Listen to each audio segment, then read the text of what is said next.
जर्मनीत आजपासून G20 संमेलनाला सुरुवात होतीये। यासाठी पंतप्रधान नरेंद्र मोदी हे सध्या जर्मनीत दाखल झालेले आहेत। यावेळी चीनचे राष्ट्राध्यक्ष शी जिनपिंग यांच्या विरोधात द्विपक्षीय चर्चेला कोणताही प्रस्ताव नसल्याचं स्पष्ट करत भारताने चीनचा खोटारडेपणा पुन्हा एकदा जगासमोर आणलाय।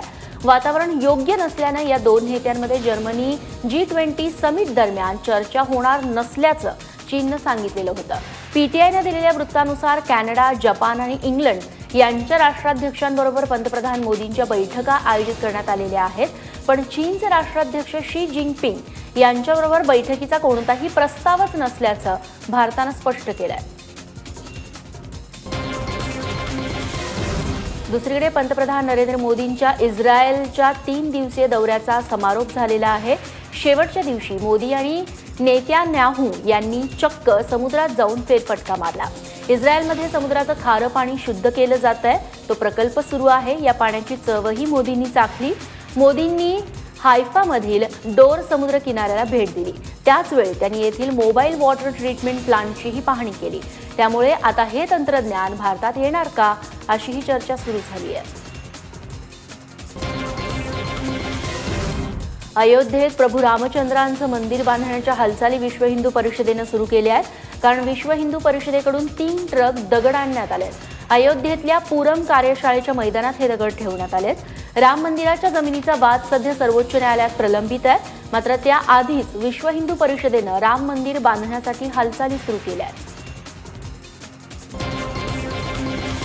विमानतळ आणि मॉलमध्ये खाद्यपदार्थ किंवा पाणी घेताना होणारी लूट आता लवकरच थांबणार आहे, कारण कोणत्याही खाद्यपदार्थ आणि कोल्ड्रिंकवरील MRP पेक्षा जास्त किंमत वसूल करण्यास बंदी घालण्यात येणार आहे। तसे आदेश केंद्रीय ग्राहक मंत्रालयाने दिलेत। 1 जानेवारी 2018 पासून या आदेशांची अंमलबजावणी करण्यात येणार आहे। शिक्षणासाठी तसंच नोकरी मिळवताना बोगस जात प्रमाणपत्राचा वापर केल्याप्रकरणी दोषी आढळल्यास संबंधित व्यक्तीला नोकरी आणि पदवी दोन्ही गमवावी लागेल, असा महत्त्वपूर्ण निकाल सर्वोच्च न्यायालयाने दिलाय। अशा व्यक्तीला शिक्षा देखील सुनावली जाऊ शकते, असंही न्यायालयानं स्पष्ट केलंय। जात पडताळणी करण्यासाठी 10 ते 12 वर्षांचा वेळ जातो।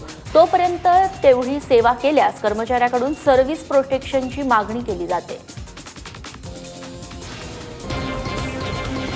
गंगाखेड साखर कारखान्याच्या संचालक मंडळानं केलेल्या कर्ज घोटाळ्याची बातमी एबीपी माझानं लावून धरली। त्यानंतर अखेर कारखान्याचे अध्यक्ष रत्नाकर गुट्टे आणि संचालक मंडळाविरोधात गुन्हे दाखल झालेत। या प्रकरणी आज रत्नाकर गुट्टे यांना स्थानिक गुन्हे शाखेनं चौकशीसाठी हजर राहण्याचे आदेश दिलेत।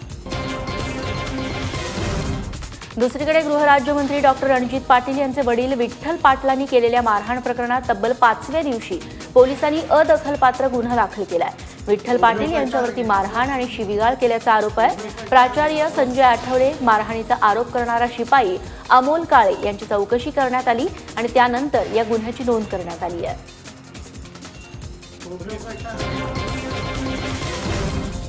स्वाभिमानी शेतकरी संघटनेचे खासदार राजू शेट्टी आणि ज्येष्ठ समाजसेविका मेधा पाटकर यांच्यासह कार्यकर्त्यांची मध्य प्रदेश पोलिसांनी आता सुटका केली आहे। देशव्यापी किसान मुक्ती यात्रेवरती निघालेल्या राजू शेट्टी यांना काल दुपारी मध्य प्रदेशच्या दलौदात इथं अटक करण्यात आलेली होती। त्यांच्यासोबत असलेल्या मेधा पाटकर आणि शेकडो कार्यकर्त्यांनाही पोलिसांनी ताब्यात घेतलं होतं। त्यानंतर आंदोलकांवरती कुठलेही गुन्हे दाखल न करता त्यांची संध्याकाळी सुटका करण्यात आली। सुटका झाल्यानंतर किसान मुक्ती यात्रा रिछाला मुहाकडे रवाना झाली आहे। गोव्यातील माशेलमध्ये आषाढीच्या निमित्तानं पारंपरिक चिखलकाला उत्सवामध्ये उत्साहात साजरा करण्यात आला। श्रीकृष्णानं बालपणी जे खेळ खेळून सगळ्यांचं लक्ष वेधून घेतलं, ते सगळे खेळ गोमंतकीय नागरिक चिखलकाल्याच्या निमित्तानं खेळतात। माशेल येथील देवकी कृष्ण मंदिराच्या पटांगणावरती चक्क चिखलात हे खेळ खेळले जातात। शेकडो भाविक मंदिराला प्रदक्षिणा घालत यावेळी मैदानात उतरले।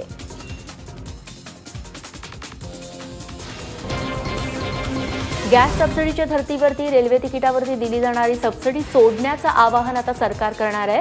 रेल्वे तिकिटावरती सध्या 43% सबसिडी दिली जाते। सबसिडी सोडण्यासाठी तिकीट बुक करतानाच पर्याय दिले जाणार आहेत। 50% आणि 100% अशा पर्यायांमध्ये प्रवाशांची इच्छा असेल तर त्यांना सबसिडी सोडत देण्यात येणार आहे। यामुळे रेल्वे देखील आता गिव्ह अप योजना सुरू करणार आहे। जीएसटी लागू झाल्यानंतर अनेक कार कंपन्यांनी आपल्या कारच्या किमती कमी केल्या आहेत. टाटा, मारुती सुझुकी आणि होंडा नंतर आता निसान आणि डॅटसनच्या कार देखील स्वस्त झालेल्या आहेत. जीएसटीमुळे कारच्या किमती या 92,000पर्यंत खाली आलेल्या आहेत.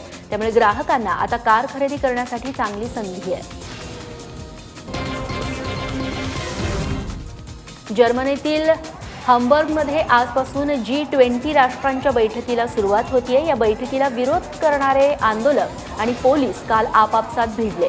100पेक्षा जास्त आंदोलक यावेळी आंदोलन करत होते. पोलिसांनी आंदोलकांना पांगवण्यासाठी अश्रुधुराच्या नळकांड्या फोडत पाण्याचा मारा देखील केला. मास्टर ब्लास्टर सचिन तेंडुलकरचा मुलगा अर्जुन तेंडुलकरच्या चेंडूवरती चक्क इंग्लंडचा फलंदाज जखमी झालाय. अर्जुन तेंडुलकरचा चेंडू लागल्यानं इंग्लंडचा स्टार फलंदाज जॉनी बेअरस्टो हा दुखापतग्रस्त झालेला आहे. अर्जुन सध्या इंग्लंडमध्ये कसून सराव करतोय. इंग्लंडच्या संघासोबत तो सराव शिबिरात सहभागी झाला. याच वेळी अर्जुनच्या एका वेगवान चेंडूवर बेअरस्टो हा जखमी झालाय.